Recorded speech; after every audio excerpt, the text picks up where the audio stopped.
Oi pessoal, tudo bem com vocês? Sejam bem-vindos de volta ao canal. E aí pessoal, como que vocês estão? Eu acho que a gente está indo bem na frequência de vídeos aqui no canal agora, hein? Finalmente eu consegui colocar tudo em ordem. Deu trabalho, né, aqui em casa e com toda a mudança e tudo mais, mas finalmente a gente está conseguindo ter uma rotina de vídeos consistentes aqui no canal. O que vocês estão achando disso? Vocês estão gostando?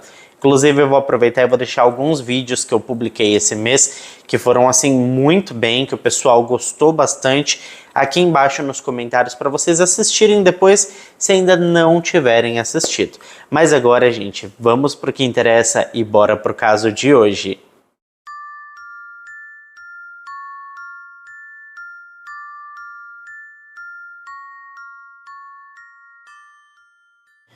Rachel Louise Moran nasceu no dia 17 de janeiro de 1981. Então temos aqui uma capricorniana. Inclusive eu também sou capricorniano, tá, gente? Já falei várias vezes, mas eu gosto de lembrar que eu nasci no dia 3 de janeiro, porque assim vocês lembram de me dar parabéns quando chegar meu aniversário. Mas enfim, ela nasceu e cresceu na região de Dublin, capital da Irlanda. A Rachel, pessoal, era a caçula de 4 irmãos, com 2 irmãs e 1 irmão. Todos eles foram criados juntos e eram muito apegados. Durante a sua infância, a Rachel desenvolveu um grande interesse pela música e também pela dança, principalmente por balé. Ela se destacou academicamente na escola e mais tarde ingressou em um colégio local para estudar tecnologia da informação. No entanto, ela acabou decidindo focar em sua paixão pela dança. Em algum momento dessa narrativa, pessoal, a família decidiu se mudar para a Inglaterra e se estabeleceu na região de Hull, que é uma cidade independente no litoral do nordeste da Inglaterra, que fica no condado de East Riding of Yorkshire. Durante a faculdade, a Rachel conheceu um rapaz chamado Mark e logo os dois começaram a namorar. Em pouco tempo, eles decidiram morar juntos e alugaram um apartamento em uma área residencial bem tranquila a apenas 1 quilômetro da casa dos pais da Rachel, o que permitia que ela os visitasse com bastante frequência. A jovem também encontrou um emprego em uma padaria local onde adorava decorar bolos. Essa experiência despertou seu interesse em seguir uma formação culinária. Em dezembro de 2002, quando a Rachel estava com 21 anos, ela e o Mark adotaram 2 gatinhos. Eles sempre foram muito atenciosos com os animais, garantindo que nunca ficassem sozinhos por longos períodos de tempo. Como resultado, o casal sempre planejava suas atividades para garantir que alguém estivesse em casa cuidando dos bichinhos. Isso incluía seus planos de véspera de Ano Novo, quando o Mark iria visitar seus pais e voltar à noite, enquanto a Rachel planejava ir a um bar com o seu irmão para comemorar depois que seu namorado chegasse. No dia 31 de dezembro de 2002, a jovem encontrou o seu irmão e os dois foram para um bar acompanhados de alguns amigos. Depois da meia-noite, a Rachel e seu irmão deixaram o bar e chegaram à casa dos seus pais por volta da 1h20 da madrugada. Como já estava tarde, a mulher pensou que seria uma boa ideia dormir na casa dos seus pais, mas antes de ir para a cama, a Rachel decidiu ligar para o seu namorado para saber como ele estava e também como estavam os gatinhos. Mas ela descobriu que ele não estava em casa, o que fugia do combinado dos dois. Afinal, alguém tinha que ficar com os gatinhos. De qualquer forma, o Mark disse para ela que estava em uma festa com os seus amigos e que logo voltaria para casa, para ela não se preocupar.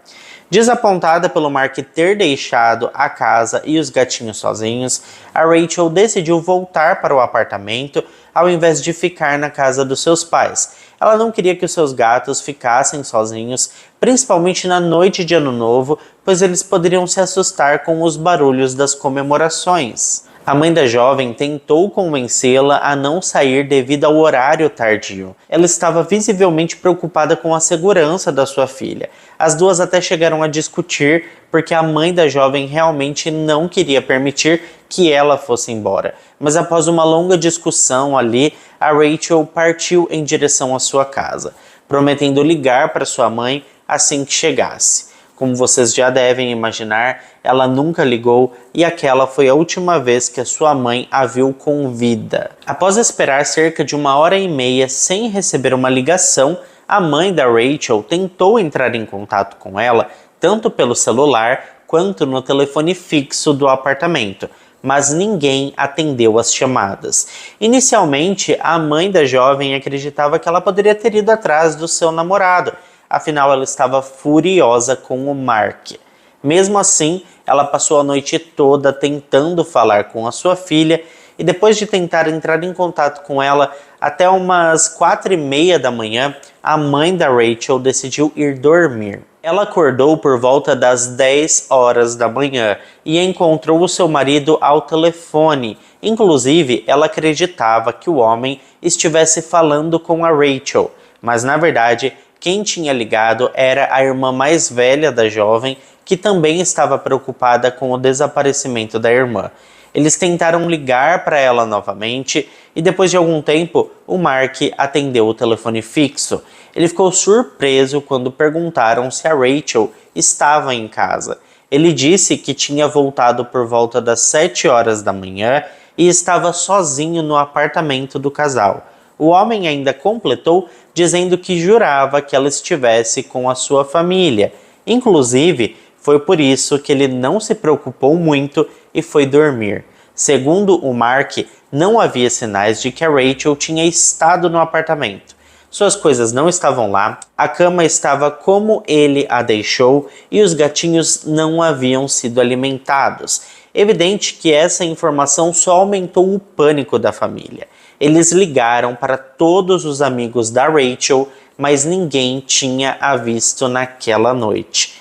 Posteriormente, os pais da jovem decidiram informar a polícia sobre o seu desaparecimento. Embora Rachel tivesse quase 22 anos e a polícia normalmente esperasse antes de iniciar a busca por um adulto desaparecido, eles decidiram começar a busca imediatamente.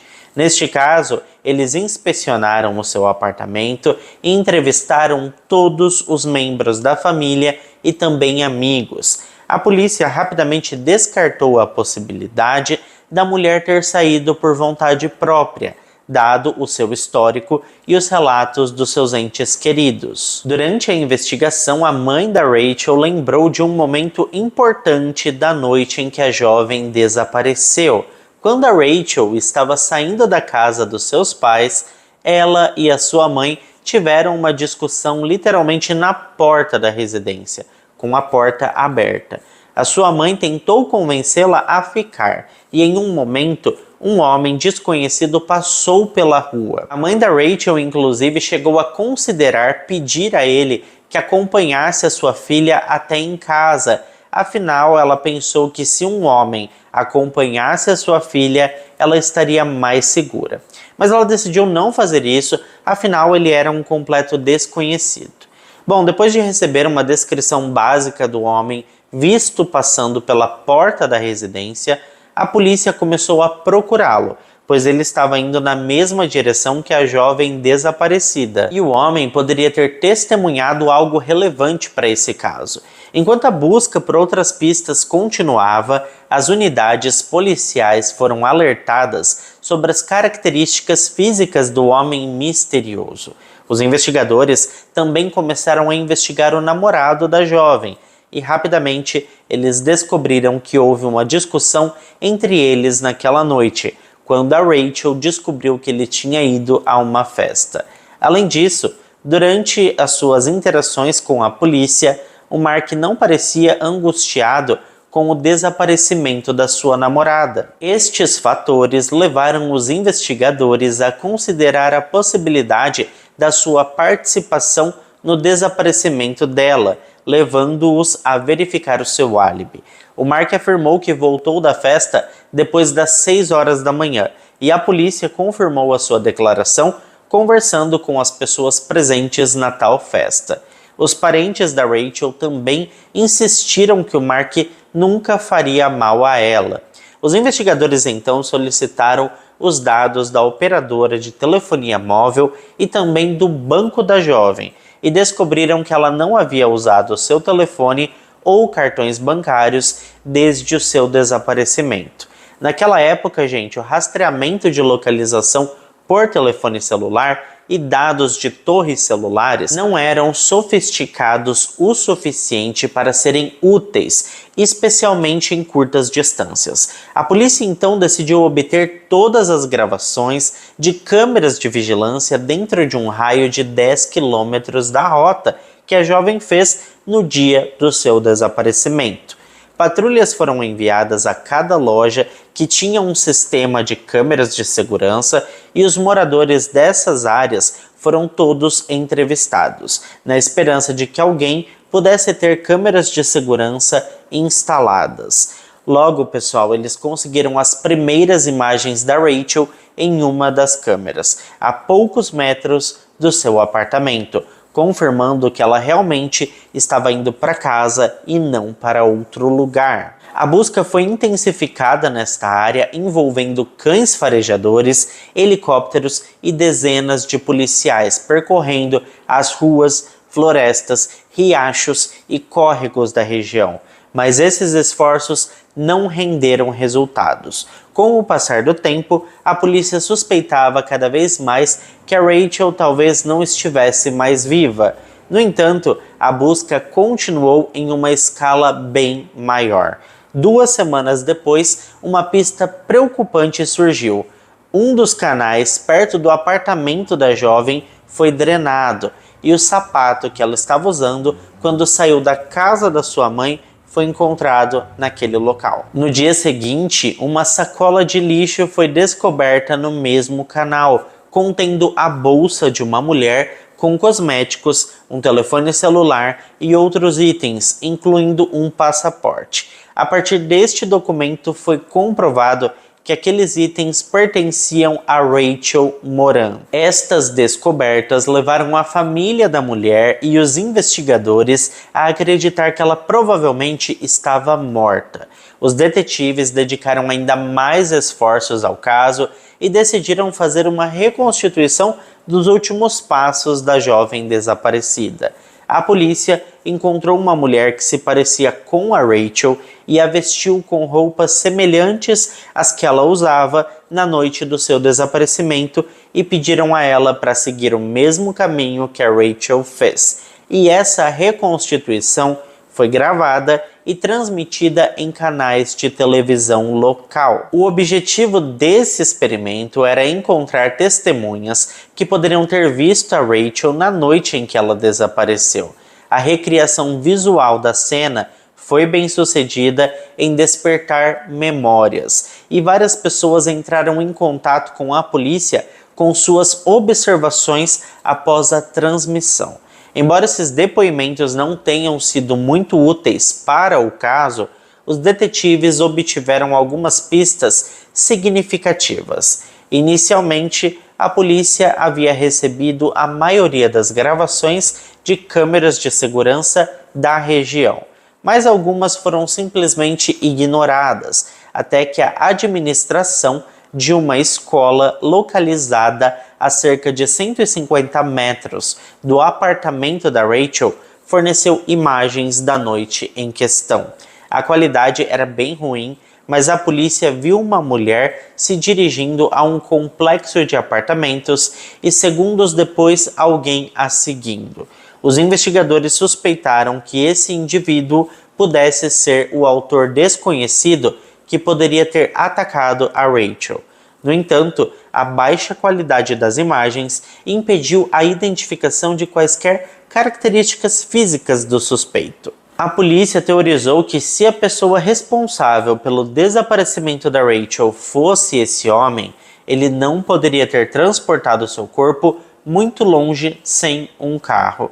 Eles assumiram que o agressor morava na área e decidiram tentar buscar em todas as casas num raio de 2 quilômetros. Mas isso exigia permissão dos moradores e um tempo considerável. Então mais de 100 policiais estavam envolvidos nessa operação, batendo nas portas e solicitando a inspeção das propriedades. As buscas começaram no dia 28 de janeiro de 2003, com os policiais divididos em grupos, cada um acompanhado por um especialista em inspeção de casas. Horas após o início das buscas, uma das equipes encontrou algo alarmante quando entrou no apartamento de um homem com a total permissão do mesmo. Aparentemente, não havia nada de suspeito naquele local, mas quando estavam saindo, um policial notou um pequeno depósito que estava trancado. O homem não conseguia lembrar onde estava a chave,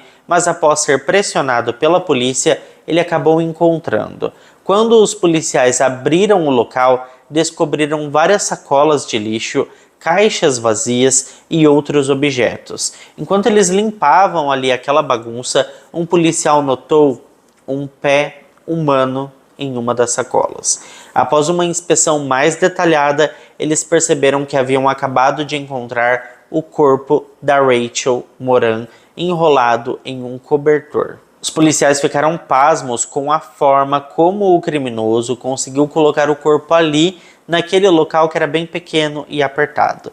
Imediatamente eles prenderam o dono do apartamento, um homem chamado Michael Little, de 23 anos de idade, e o seu amigo que estava presente durante a visita da polícia. O Michael reagiu calmamente à sua prisão, enquanto seu amigo ficou chocado e confuso sobre o motivo de estarem sendo detidos. Após a prisão, os policiais chamaram o detetive-chefe e esperaram por sua chegada. Eles levaram o amigo do Michael para a delegacia, enquanto o homem permaneceu no apartamento com um policial, aguardando a chegada da próxima equipe para prosseguir com a prisão. Enquanto aguardavam, o policial decidiu conversar com ele e, para sua surpresa, o Michael quase que imediatamente começou a confessar em detalhes o que tinha feito com a Rachel. Inclusive, o homem expressou assim alívio por ter sido encontrado, dizendo que há muito tempo queria contar a alguém o que tinha feito. Ele narrou a sequência de eventos que levaram à morte da garota, mas o policial achou a sua versão um pouco duvidosa e bem suspeita. Segundo o Michael, na véspera de Ano Novo, ele viu a Rachel na rua, ele se aproximou dela e os dois começaram a conversar. Ele então acabou oferecendo levá-la para o seu apartamento, eles fazerem ali uma noite romântica. O homem disse ainda que a Rachel concordou e adorou a ideia e eles foram para a casa dele. Chegando lá, os dois começaram a beber e em determinado momento começaram a discutir sobre alguma coisa que ele não se lembrava muito bem. O Michael afirmou que foi para outro cômodo e ao voltar para a cozinha, ele encontrou a Rachel de costas para ele, segurando uma faca. Na sequência, de forma sádica, ela se virou para o homem e o atacou, cortando a sua mão. Depois disso, ele entrou em pânico e pegou uma faca de cozinha e a atingiu, causando a sua morte em total legítima defesa. O policial duvidou da veracidade dessa história, pois parecia bastante surreal. No entanto, ele registrou a confissão do homem e logo na sequência a equipe de transporte policial chegou com outra viatura e ele foi levado para a delegacia. Durante o interrogatório, o Michael manteve a sua alegação de legítima defesa e quando perguntado por que ele não chamou a polícia, ele disse que estava com medo e achou que ninguém acreditaria nele, então decidiu esconder o corpo no armário. Investigações adicionais sobre o histórico do homem revelaram um longo histórico criminal. Ele foi pego roubando e cometendo outras infrações menores várias vezes. Ele também foi expulso da escola várias vezes, não conseguindo obter sequer um diploma de educação básica. O homem mal trabalhava, ficava em casa, consumia álcool e entorpecentes o dia todo. Seus conhecidos mencionaram que ele frequentemente fantasiava sobre conhecer mulheres diferentes. Ele até afirmou estar namorando uma garota loira e muito alta, embora seus amigos soubessem que ele não estava realmente em nenhum relacionamento. Esse detalhe chamou bastante a atenção do detetive, pois a Rachel correspondia à descrição do tipo de mulher que o Michael costumava fantasiar, com altura aproximada e também cabelos loiros. Os detetives levantaram a hipótese de que o homem pode ter escolhido a Rachel como sua vítima com base nessas características. Eles também descobriram que a Rachel não conhecia o Michael, apesar de morarem em ruas próximas. Aparentemente, eles nunca tinham tido nenhum tipo de contato anterior. Os investigadores reconstruíram a linha do tempo daquela noite e descobriram que o Michael estava com seus amigos na noite de 31 de dezembro, se preparando para celebrar o Ano Novo. No entanto, ele saiu da comemoração furioso porque a garota com quem ele estava flertando foi embora com o seu amigo. Ele então foi para outra festa e saiu pouco depois da meia-noite, seguindo um caminho que se cruzou com o da Rachel. Após revisar todos os fatos disponíveis, os detetives chegaram a uma conclusão alarmante e se lembraram do estranho que passou na porta da casa da mãe da Rachel no momento em que elas discutiam, enquanto a mãe implorava para a filha não voltar para casa sozinha. A polícia começou a suspeitar que o Michael era aquele cara. E olha só, essa teoria foi indiretamente confirmada pelas imagens das câmeras de segurança das ruas. As gravações mostraram um homem parecido com ele passando pouco antes da Rachel, e em outra gravação, esse homem desconhecido estava seguindo ela. Então tudo se encaixava assim perfeitamente. Quando os especialistas médicos apresentaram ali o seu relatório, ficou comprovado que o corpo da Rachel tinha 27 feridas de faca, todas feitas com muita, mas muita força e muita raiva. E o mais estranho é que ela não tinha nenhuma ferida de defesa, o que contradizia a história do Michael sobre uma briga entre eles. Além disso, algumas das feridas foram feitas por trás, o que dava a entender que ela foi atacada pelas costas, totalmente desprevenida. Também ficou comprovado que o Michael não tinha nenhuma ferida em sua mão e nem mesmo sequer uma cicatriz que corroborasse a sua versão de que a Rachel o atingiu com um objeto cortante. Estes fatos indicavam claramente que a história dele não batia com a realidade, e com base em todos os dados disponíveis, os detetives formularam uma versão mais plausível dos eventos daquela noite. Aparentemente, o Michael Little se sentiu rejeitado após ser desprezado na primeira festa, e ao passar pela casa da mãe da Rachel e ouvir parte da conversa delas, ele entendeu que ela iria voltar para casa sozinha. Ela se encaixava no tipo de mulher que ele fantasiava, então ele decidiu atacá-la ou tentar conversar com ela. Ele avançou um pouco, saiu ali da rua principal e esperou a Rachel passar por ele. Ele ficou ali escondido, esperando ela passar para ele começar a segui-la. A situação poderia ter se desenvolvido de duas maneiras. Ou ele a atacou imediatamente, ou tentou flertar com ela. Mas a Rachel tinha vários motivos para ignorar o homem e seguir em frente. Primeiro, porque ela tinha um namorado. Segundo, porque ela não iria para casa de um estranho que se aproximou dela na rua no meio da noite. E terceiro, ela estava muito preocupada com os seus gatinhos, assim que soube que o seu namorado tinha deixado eles sozinhos a noite toda. Ela só queria chegar em casa o mais rápido possível e ficar com os seus animais. O cenário mais provável era que o Michael atacou a jovem quando ela estava perto de casa e a arrastou para o seu apartamento. Os criminologistas encontraram evidências que apoiavam essa teoria. Havia manchas de lama nas pernas da Rachel, indicando que ela tinha sido arrastada pelo chão ou por algum gramado. Eles também determinaram que o assassinato não aconteceu na cozinha, mas no corredor, onde a maioria das manchas de sangue foi encontrada com luminol. Apesar de todas as provas forenses, ficou claro que a Rachel tinha sido agredida intimamente por mais de uma vez. Isso porque o DNA do Michael foi encontrado no corpo da vítima em grandes quantidades e em lugares diferentes. Isso indicava que a Rachel poderia já estar morta quando esses eventos ocorreram. A polícia inclusive acreditava que depois que ele tirou a vida da jovem, ele passou a noite toda ali usando o seu corpo, o que para mim é muito bizarro. Com base em todas essas evidências, foram apresentadas acusações de assassinato contra o Michael em 31 de janeiro de 2003. No entanto, ele já tinha contratado um advogado e retirou as suas declarações iniciais, alegando que não havia tirado a vida de ninguém.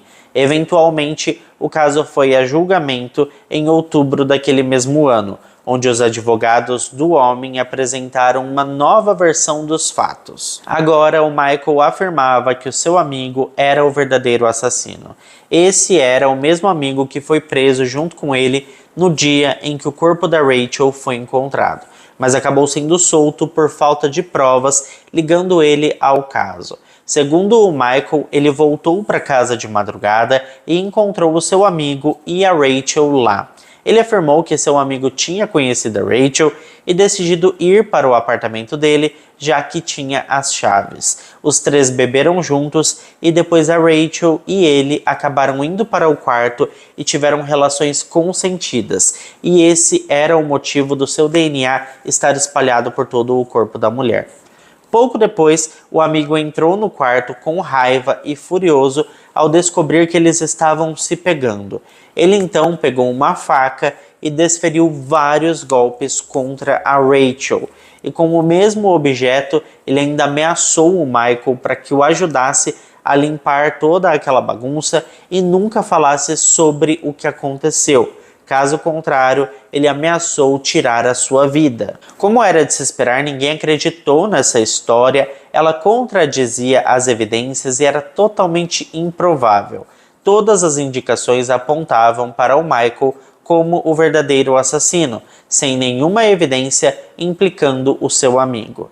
O julgamento foi concluído rapidamente, já que a defesa não conseguiu apresentar nenhuma evidência para refutar a culpa do seu cliente. Como resultado, Michael Little foi considerado culpado de assassinato e condenado à prisão perpétua com possibilidade de liberdade condicional após 25 anos. Se a sua solicitação de liberdade condicional for aprovada, ele poderá ser libertado aos 58 anos de idade. Depois que o caso foi totalmente desvendado, a mãe da jovem passou a se sentir culpada pelo que aconteceu com a filha.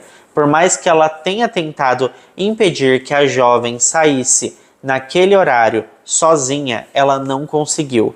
E mais tarde ela deu uma declaração dizendo que se tivesse sido mais firme em segurar a Rachel dentro de casa, ela ainda estaria viva. O Mark, namorado da jovem, também disse se sentir culpado, tendo em vista que ela só foi para casa naquele horário porque ele não tinha cumprido com o combinado e havia deixado os gatinhos sozinhos. E é engraçado pensar em tudo isso, gente, quando na verdade esse tipo de coisa jamais deveria acontecer. Ninguém tem o direito sobre a vida do outro. Eu acho um absurdo nós, enquanto sociedade, termos que pensar e repensar sobre sair na rua depois de certo horário. A Rachel só estava preocupada com os seus gatinhos que estavam sozinhos, ela queria cuidar dos bichinhos, ela tinha a melhor das intenções e infelizmente encontrou um monstro que impediu que ela visse os seus gatinhos por uma última vez. Eu fico muito triste com esse tipo de caso, me revolta bastante e é claro que eu quero saber a opinião de vocês também. Então deixa pra mim aqui nos comentários o que você acha de tudo isso. Muito obrigado para quem ficou até aqui comigo. E se você ficou até aqui comigo, não esquece de deixar o seu like, que ajuda muito na divulgação aqui do canal. Eu fico por aqui, um beijo para todos vocês e até o próximo vídeo.